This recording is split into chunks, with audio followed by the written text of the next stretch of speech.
નમસ્કાર. આજે આપણે IKS ઇન્ડિયન નોલેજ સિસ્ટમ ભારતીય જ્ઞાન પ્રણાલી વિશે થોડી ચર્ચા કરીશું.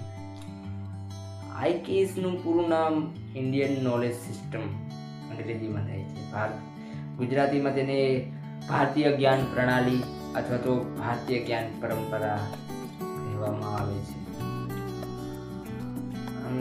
તેના વિશે આપણે માહિતી લઈએ તો તેનો મુખ્ય અર્થ શું છે? ભારતીય જ્ઞાન પ્રણાલીને અમલમાં રાખવા માટેનું કારણ શું છે?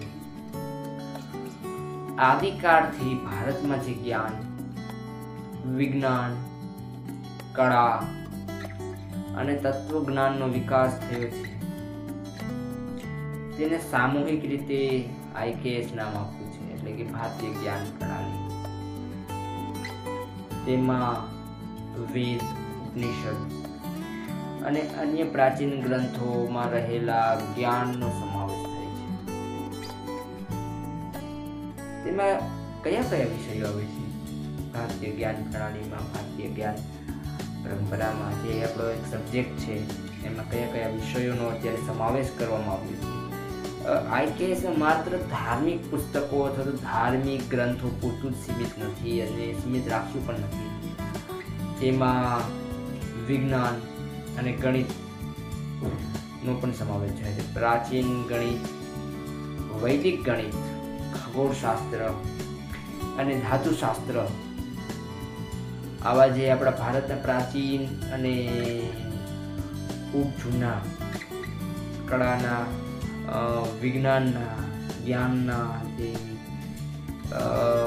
આપણું પુસ્તકોમાં લખેલું આવું જે પ્રાચીન જ્ઞાન છે તેની માહિતી છે તે પણ આમાં આપેલી છે. IKSમાં આપણે સમાવેશ કર્યો છે. તે ઉપરાંત સ્વાસ્થ્યને લગતું પણ IKSમાં ઘણું બધું સમાવી લેવામાં આવ્યું છે. આયુર્વેદ, યોગ અને સિદ્ધ ચિકિત્સાઓ IKSમાં સમાવેશ થાય છે. પછી સ્થાપત્ય અને કળાઓ વિશે પણ ઘણું બધું છે. વાસ્તુશાસ્ત્ર, સંગીત, નૃત્ય અને સાહિત્ય આવા જે વિષયો છે તેને પણ IKSમાં સમાવી લેવાય છે. જીવન દર્શન એટલે કે ધર્મ, અર્થ, કામ, મોક્ષ જે આપણા પુરુષાર્થો છે 4 તેને પણ IKS ની અંદર સમાવી દેવાય છે. હાલમાં તેનું શું મહત્વ છે? IKS ક્યાં કામ આવે છે? જે આપણી ન્યૂ એજ્યુકેશન પોલિસી 2020માંથી જે લાગુ પાડવામાં આવી નવી શિક્ષણ નીતિ, એમાં IKS પર ખૂબ ભાર મૂકવામાં આવ્યો છે.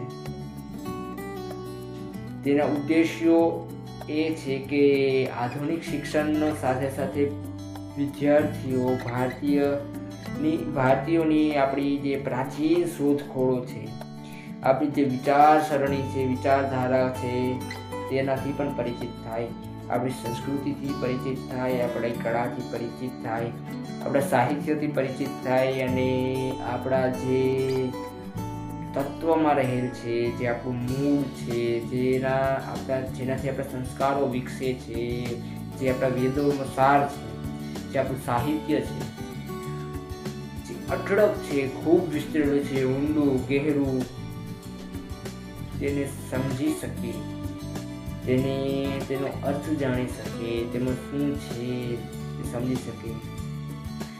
તેના માટે ભારત સરકારે ન્યૂ એજ્યુકેશન પોલિસી 2020માં IKSને પણ એક વિશિષ્ટ ભાર મૂકવામાં આવ્યો છે. વિશિષ્ટ રીતે એને એક દરજ્જો આપવામાં આવ્યો છે, એને સ્થાન આપ્યું છે. ઇન્ડિયન નોલેજ સિસ્ટમ કોઈ ખાલી જાણી લેવા પૂરતું અથવા તો માહિતી માટેનું નથી. IKS ખાલી માહિતી માટેનું નથી, પરંતુ એ ખૂબ ઊંડું અને ઘણું ગહેરું વિષય છે. IKS ની અંદર भारतीय जो ज्ञान परंपरा है, ज्ञान नीति है, भारतीय ज्ञान नीति है, તેનો જે મૂળ હેતુ છે એ વ્યક્તિત્વ વિકાસ અને ચરિત્ર નિર્માણ, એનો સાર એ જ નીકળ્યો. વ્યક્તિત્વનો વિકાસ થશે તો ચરિત્રનો વિકાસ, કેરેક્ટર ઓટોમેટિક બનવા માંડશે.